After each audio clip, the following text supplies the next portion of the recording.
Hello friends, எல்லாருக்கும் வணக்கம். நான் உங்கள் டேவிட் அன்பு. இன்னைக்கு நாம ஒரு முக்கியமான வார்த்தையை கற்றுக்க போகிறோம். அது ஒரு முக்கியமான கன்ஜங்ஷன் அப்படின்னு தான் நம்ம சொல்லணும். என்ன வார்த்தை அப்படின்னு நான் எழுதி வச்சிருக்கேன் பாருங்க. நெவர்தலெஸ் அப்படிங்கிற வார்த்தை. இதை நீங்கள் நிறைய இடத்துல பார்த்துருப்பீங்க. எந்த இடத்துல இது வரும், என்ன அர்த்தத்தில் இது வரும் அப்படிங்கிறது இன்றைக்கி நம்ம கிறிஸ்டல் கிளியராக பார்த்துடலாம். சரிங்களா? வீடியோ ஸ்கிப் பண்ணாமல் பாருங்கள். அப்போ தான் உங்களுக்கு பெட்டர் ஐடியா கிடைக்கும். அண்ட் இதுதான் நம்ம சேனல். நீங்கள் ஃபஸ்ட் டைம் வந்திருக்கீங்க, நம்ம சேனல் மறக்காமல் சப்ஸ்கிரைப் பண்ணிட்டு அப்படியே பெல் பட்டனை கிளிக் பண்ணி வச்சுக்கோங்க. அப்போ தான் நான் போடுற வீடியோஸ் உங்களுக்கு தொடர்ந்து வந்து சேரும். Without delay let's get started.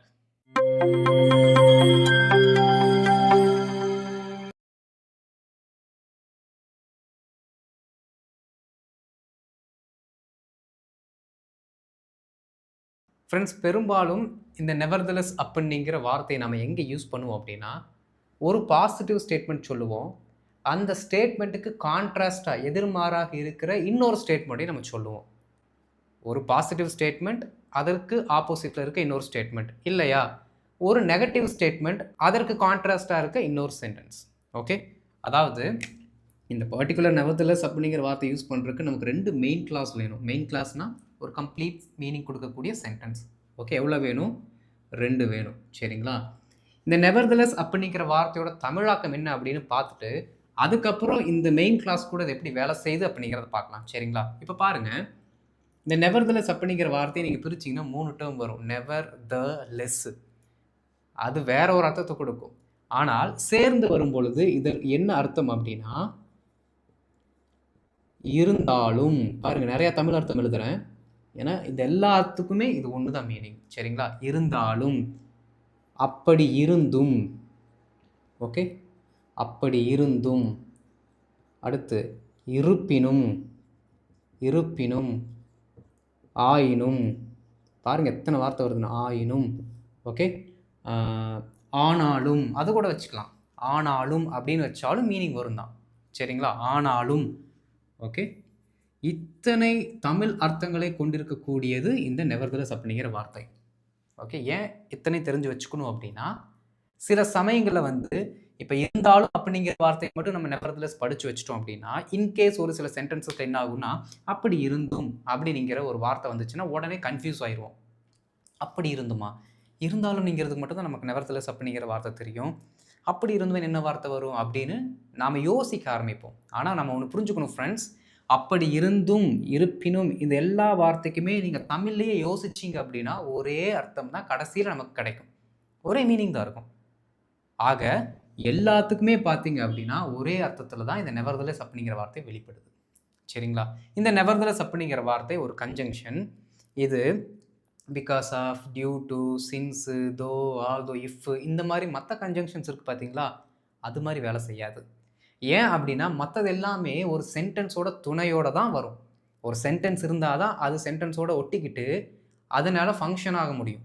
ஆனால் இந்த நெவர்தலெஸ்ஸுக்கு கண்டிப்பாக ஒரு சென்டென்ஸ் இருந்தால் தான் இயங்குமா அப்படின்னா கிடையாது. பிகாஸ் எப்படிங்க, சென்டென்ஸை இணைக்கக்கூடிய ஒரு பாலமாக செயல்படுகிறது. அதே மாதிரி இந்த நெவர்தலெஸ் 2 வாக்கியங்களை இணைக்கக்கூடிய பாலமாக செயல்படும்.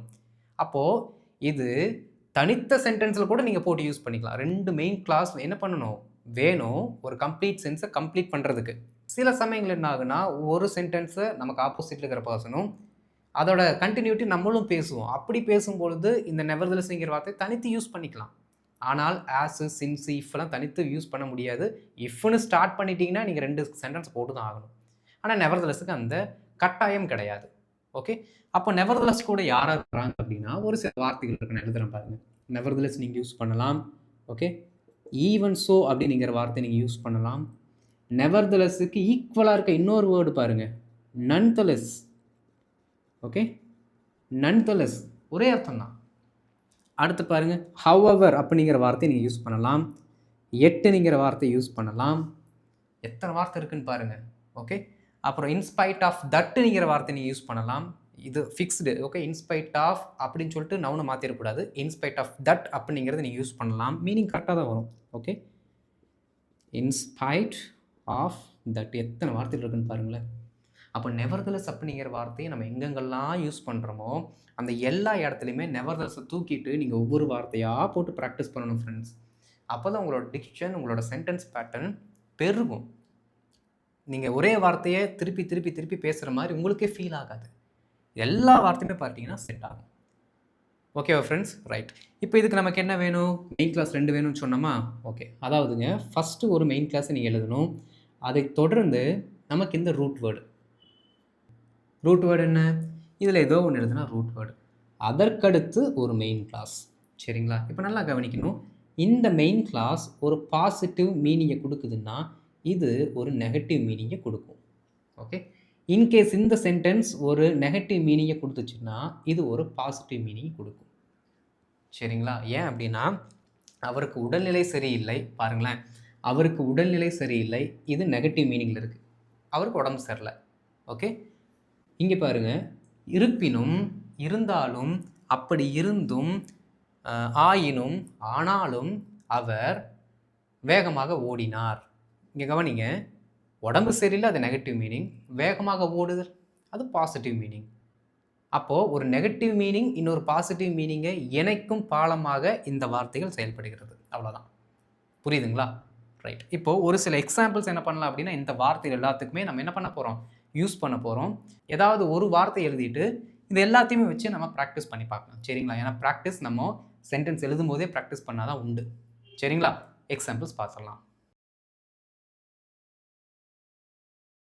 இப்போ ஒரு சில எக்ஸாம்பிள்ஸ் நம்ம எழுதி வச்சுருக்கோம் பாருங்களேன். ஃபார்முலா எப்படி வரணும்? மெயின் கிளாஸ், ஒரு ரூட் வேர்டு, அதற்கப்புறம் இன்னொரு மெயின் கிளாஸ். சரிங்களா? பாருங்கள், அவளுக்கு அந்த துறையில் மிக குறைந்த அனுபவமே இருந்தது. அப்போ இதிலே தெரியுது நமக்கு ஏதோ ஒரு நெகட்டிவ் மீனிங்கில் அந்த சென்டென்ஸ் இருக்குது அப்படின்ட்டு. அப்படி இருந்தும் அப்பணிக்கு அவளே தகுதியான நபர். அப்போ நல்லா கவனிக்கணும் ஃப்ரெண்ட்ஸ். அப்படி இருந்தும் அப்படி நம்ம சொல்லும் பொழுது இந்த பர்டிகுலர் சம்பவம், அந்த இன்சிடெண்ட் அப்படி இருந்தும் அப்படிங்கிற மீனிங் தான் அது கொடுக்குது. ஓகே. அப்படி இருந்தாலும், அப்படி இருந்த போதிலும், இருப்பினும் எல்லாமே ஒரே அர்த்தம் தான். சரிங்களா? பாருங்க, அப்படி இருந்தும் அப்பணிக்கு அவளே தகுதியான நபர். அவளுக்கு அந்த துறையில் மிக குறைந்த அனுபவமே இருந்தது. அப்போ ஏதோ ஒரு பொசிஷனை தான் சொல்கிறோம். அப்போ ரொம்ப சிம்பிள். பாருங்க, ஷீ ஹேட் அப்படிங்கிற வார்த்தை தான் போடணும். ஏன்னா இருந்தது past position. Okay. She had little experience. Okay. Experience. பாருங்கள், ஷீ ஹேட் லிட்டில் எக்ஸ்பீரியன்ஸ். இதில் அந்த துறையில். அப்போது ரொம்ப சிம்பிள். In that field.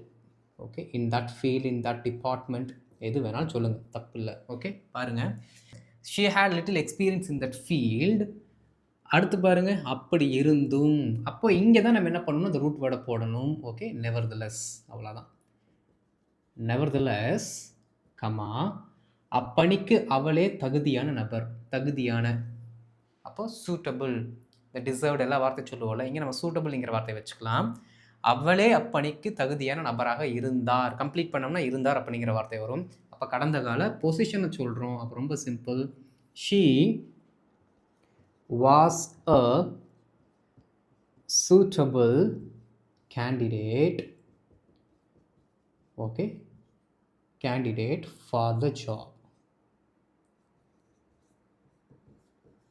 அவ்வளோதான். பாருங்கள், nevertheless she was a suitable candidate for the job. இப்போ ஃபுல்லாக சொல்லி பார்க்கலாம். she had little experience in that field. Nevertheless, she was a suitable candidate for the job. அந்த nevertheless பதிலாக என்னென்ன வார்த்தையில் போடலாம்? however, even so, வேற என்ன இருக்குங்க? in spite of that, எட்டு, இந்த மாதிரி நிறைய வார்த்தைகள் பார்த்தோம்ல, அதில் எதை வேணாலும் நீங்கள் போட்டு சொல்லலாம், மீனிங் ஒரே மாதிரி தான் வரும். அடுத்து பாருங்கள், அது ஒரு பழைய துருப்பிடித்த கார். இருப்பினும் அது எங்களை எந்த பிரச்சனையும் இல்லாமல் அனைத்து இடங்களுக்கும் கூட்டி சென்றது. ரொம்ப பெரிய சென்டென்ஸ் மாதிரி தான் இருக்கும்.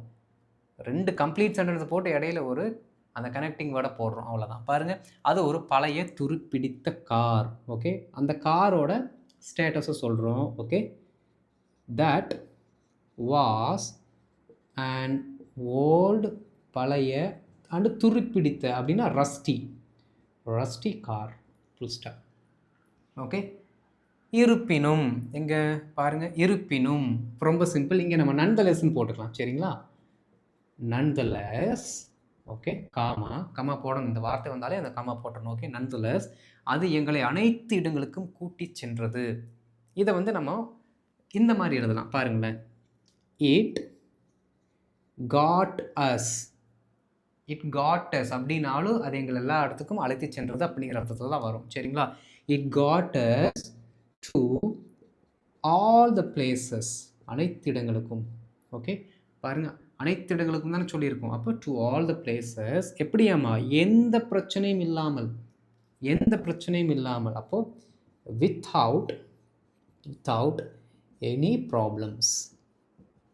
ஓகே, பாருங்கள், இது வந்து நெகட்டிவில் இருக்குது. ஓல்டு, அதுவும் இல்லாமல் துருப்பிடிச்சக்காரு, நெகட்டிவ் மீனிங். இது என்ன கொடுக்குது, அந்த நெகட்டிவ்க்கு ஆப்போசிட்டில் இருக்கிற மீனிங் இங்கே கொடுக்குது. ஆனால் எந்த ப்ராப்ளம் அது பண்ணாமல் எங்களை எல்லா இடத்துக்கும் கூட்டிகிட்டு போச்சு அப்படின்னு அது சொல்லுது. பாருங்களேன், that was an old and Rusty car, nonetheless it got us to all the places without any problems.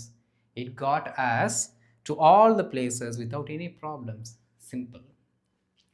அத்திரைப்படம் கலவையான விமர்சனங்களை பெற்றது. அப்படி இருந்தும் அது வணிக ரீதியாக வெற்றி பெற்றது. அப்படி இருந்தும் வணிக ரீதியாக அது வெற்றி பெற்றது. எழுதலாங்களா? பாருங்கள், அத்திரைப்படம் கலவையான விமர்சனங்களை பெற்றது. ரொம்ப சிம்பிள். ஓகே, தட் மூவி பெற்றது. அப்போ received. Okay, that movie received mixed reviews. இதுதான் கலவையான விமர்சனங்கள் அப்படின்னு நம்ம சொல்லுவோம். Okay, that movie received mixed reviews, கலவையான விமர்சனங்கள், எல்லா மாதிரியான விமர்சனங்கள் வந்துச்சு, நல்லதும் வந்துச்சு, கெட்டதும் வந்துச்சு அப்படின்னு நம்ம சொல்லுவோம். கலவையான விமர்சனங்களை பெற்றது. அப்படி இருந்தும் இங்கே என்ன பண்ணலாம் அப்படின்னா இன்ஸ்பைட் ஆஃப் தட் போடலாம். Okay, in spite of that. அது என்ன இன்ஸ்பைட் ஆஃப் தட்டு? இன்ஸ்பைட் ஆஃப்னா இருந்தும், தட்டுனா அது அப்படி நம்ம சொல்லுவோம். சேர்த்து சொல்லும் பொழுது அப்படி இருந்தும் அப்படிங்கிற அர்த்தத்தில் வரும். அதான் இன்ஸ்பைட் ஆஃப் தட். இப்போ இதில் ஹைலைட் என்ன தெரியுங்களா? நீங்கள் இந்த முன்னாடி இருக்க சென்டென்ஸை சொல்லாமல் இங்கிருந்து நீங்கள் ஒரு தனி சென்டென்ஸை அந்த கன்ஜங்ஷனோட மட்டும் சேர்த்து சொன்னாலும் அர்த்தம் வெளிப்படும். ஓகே, இஃப் யூ வாண்ட், நல்லா கவனிக்கணும், இஃப் யூ வாண்ட் அப்படின்னு சொல்லி நான் நிறுத்திட்டேன்னு வச்சுக்கோங்களேன், உனக்கு வேண்டுமானால் அப்படிங்கிற அர்த்தத்தில் தான் வரும். ஆனால் மீனிங் கம்ப்ளீட் ஆகலை. ஆனால் இங்கே பாருங்களேன், nevertheless she was a suitable candidate for the job இப்படி சொன்னோம் அப்படின்னா, இருந்தாலும் அந்த வேலைக்கு அவள் தான் திறமையான, தகுதியான ஒரு கேண்டிடேட். இங்கே அர்த்தம் வருது பாருங்கள். அதனால தான் சொன்னேன், இந்த மாதிரி சென்டென்ஸில் இணைக்கக்கூடிய கன்ஜங்ஷனாக வரக்கூடிய அந்த வார்த்தைகள் இருக்குது பார்த்தீங்களா, அது தனித்தே ஒரு வாக்கியத்தை செயல்படுத்தும். புரியுதுங்களா? இதைத்தான் நான் முன்னாடியே சொன்னேன். இந்த நெவர்தலெஸ், இன்ஸ்பைட் ஆஃப் தட், நன்தலெஸ் இது எல்லாமே தனித்து இயங்கக்கூடியது. ஆனால் இஃப், சின்ஸு, வேற என்ன இருக்குங்க, தோ, ஆல்தோ, ஈவன் தோ, அப்புறம் வென்னு, இதெல்லாமே தனித்து வேலை செய்யாது. அதை நீங்கள் புரிஞ்சுக்கணும். Okay, right. That movie received mixed reviews in spite of that. அப்படி இருந்தும் அது வணிக ரீதியாக வெற்றி பெற்றது. வணிக ரீதியாக வெற்றி பெற்றது, இதற்கு நம்ம இங்கிலீஷில் வச்சிருக்க டேர்ம் என்ன? Commercial success. அவ்வளோதான், எல்லா வார்த்தையும் தெரியுது உங்களுக்கு. கமர்ஷியல் சக்ஸஸ் எழுதிடலாங்களா? அது வணிக ரீதியாக வெற்றி பெற்றது. ரொம்ப சிம்பிளாக எழுதணும் அப்படின்னா, it was a commercial success இப்படி எழுதினாலே போதும். பாருங்கள், that movie received mixed reviews. In spite of that, it was a commercial success. ரொம்ப சிம்பிள். இந்த இன்ஸ்பைட் ஆஃப் தட் அடுத்து நீங்கள் என்ன பண்ணலாம், வேறு நிறைய வார்த்தைகள் சொல்லி பார்க்கலாம். என்னென்ன இருக்குது சொல்லுங்கள் எங்கூட சேர்ந்து. nevertheless, nonetheless, even so, very good. வேறு however, very good. வேறு என்ன இருக்குது? எட்டு இருக்குது. ஓகே, அப்போ பட்டுங்கிற வார்த்தை கூட நம்ம போடலாம் அப்படின்னு நம்ம சொன்னோம். கரெக்டுங்களா? அப்போ இத்தனை வார்த்தைகளை நீங்கள் ஒரு சென்டென்ஸில் போட்டு பேசுனீங்கன்னா எப்படி இருக்கும்? அதுவும் இந்த நெவர்தலெஸ் போட்டு பேசுனீங்க அப்படின்னா கன்ஃபார்மாக ஆப்போசிட்டில் இருக்கிறவங்களுக்கு ஒரு நல்ல இம்பேக்டை அது ஏற்படுத்தும். ஏன்னா யாருமே இந்த வார்த்தையில் அதிகமாக யூஸ் பண்ணுறது இல்லைங்க. நெவர்தலெஸ், நன்தலெஸ்லாம் யூஸ் பண்ணி பாருங்களேன். இன்க்ளூடிங் இன்ஸ்பைட் ஆஃப் தட், அதுவும் யூஸ் பண்ணி பாருங்களேன். சூப்பராக இருக்கும் உங்களோட சென்டென்சஸ். ஓகே, புரிஞ்சுதுங்களா? ஸோ இந்த மாதிரி பெரிய பெரிய சென்டென்சஸை ட்ரை பண்ணுங்கள். ஓகே, ஃபஸ்ட்டு உங்களுக்கு தெரிஞ்ச சின்ன சின்ன சென்டென்சஸ் போட்டு அதை இணைச்சி பேசி பழகுங்க. அதற்கப்புறம் பெரிய சென்டென்சஸ் நம்ம பாருங்கள் எவ்வளோ பெருசு எழுதியிருக்கோம், அந்த மாதிரி ட்ரை பண்ணுங்கள். Okay, I think I have given you the enough examples. நான் ஒரு சில ஹோம்ஒர்க் கொடுக்குறேன், அதை ட்ரை பண்ணுங்கள்.